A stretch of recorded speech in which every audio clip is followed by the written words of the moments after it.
here's the story a little bit. And one of the things that fascinates me, when I got really into this project and working with Michelle, of course, she's a renowned artist, and I didn't want to make mistakes. So I did all my research and read a lot of stuff. And you constantly hear this kind of refrain that Michelle Stuart is like a pioneer of early land art and earthworks, and one of the few female practitioners. She worked out in the land, and she brought nature into her work. At that you'll see examples over here, but then she changed later with this photographic work. But what I was seeing was some profound connection that nature continues to flow into her work in every conceivable way. So there's a total connection between this early work from the 70s and the work that you see right here and right now. So I'm wondering if you would talk a little bit about nature in your sort of circa 2008 till now works.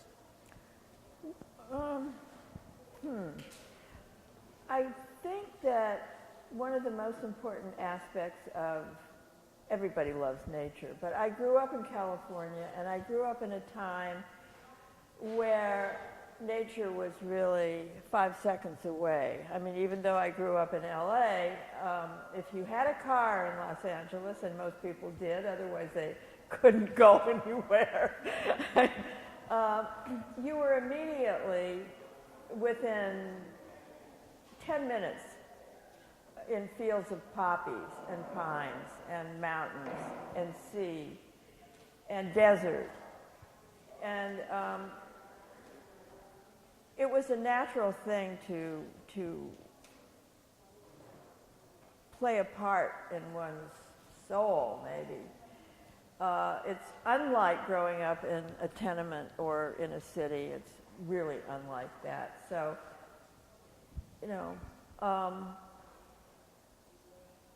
I suppose any happy child would have embraced the nature, and I did.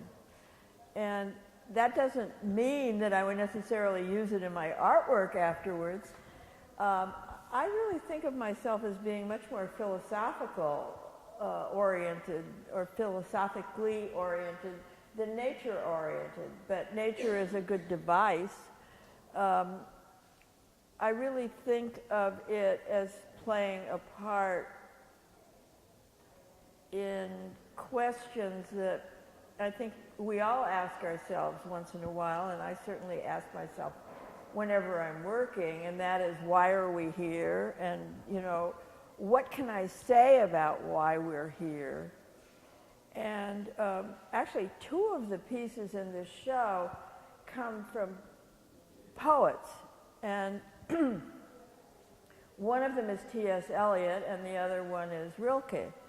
And both of those poets really speak to those questions, I think, profoundly. I mean, one of the pieces is the one, Mermaids, over there. And that really comes from Prufrock, from T.S. Eliot's Prufrock, where he talks about the mermaids. Why are the mermaids singing? They don't sing for me, but they sing for me. Poor T.S. Eliot.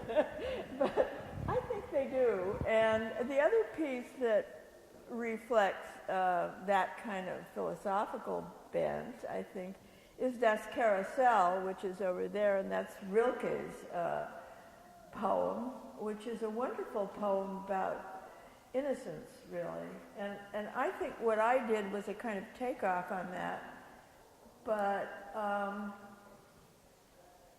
it's the kind of takeoff that sees both sides of innocence.